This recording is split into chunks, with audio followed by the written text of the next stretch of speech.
பிஜேபியும் பாமகவும் கூட்டணி சேர்ந்திருப்பது மிக மோசமான கொள்கை முரண்பாடு என திருவாரூரில் நடைபெற்ற வேட்பாளர் அறிமுக கூட்டத்தில் முன்னாள் அமைச்சர் OS மணியன் தெரிவித்துள்ளார். திருவாரூர் நகரத்திற்கு உட்பட்ட பனகல் சாலையில் உள்ள அதிமுக நகர அலுவலகத்தில் அதிமுக நாகை நாடாளுமன்ற தொகுதி வேட்பாளராக அறிவிக்கப்பட்டுள்ள சுர்ஜித் சங்கர் அறிமுக கூட்டம் நடைபெற்றது. இதில் முன்னாள் அமைச்சர் OS மணியன் கலந்து கொண்டு பேசினார். அப்போது இடஒதுக்கீடு வேண்டாம் என்கிற கட்சியோடு இடஒதுக்கீடுதான் கட்சி என்று கூறுகின்ற ராமதாஸ் எப்படி போய் சேரலாம் என கேள்வி எழுப்பினார். பிஜேபியும் பாமகவும் கூட்டு சேர்ந்துருக்கிறாங்க.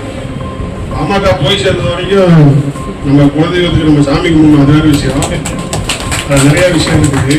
அது வெளிப்படையாக பேசல, பாண்டா விட்டுருவோம். இதில் என்ன கேட்டீங்கன்னாங்க, பிஜேபியும் பாமகவும் கூட்டணி சேர்ந்திருப்பது என்பது மிக மிக மோசமான ஒரு கொள்கை முரண்பாடு. ஏன்னு கேட்டீங்கன்னா, RSSம் பிஜேபியும் இந்த மக்களுக்கு தொகை கணக்கெடுப்பு நடத்தப்படாதுங்கிற கட்சியா, இடஒதுக்கீட்டை RSS 100% எதிர்க்கிற கட்சியா. RSS தான் பிஜேபி, பிஜேபி தான் RSS. இடஒதுக்கீடு வேண்டாம்னு சொல்லக்கூடிய கட்சியோட இடஒதுக்கீடு தான் கட்சின்னு சொல்லக்கூடிய ராமதாஸ் எப்படி போய் சேரலாம்?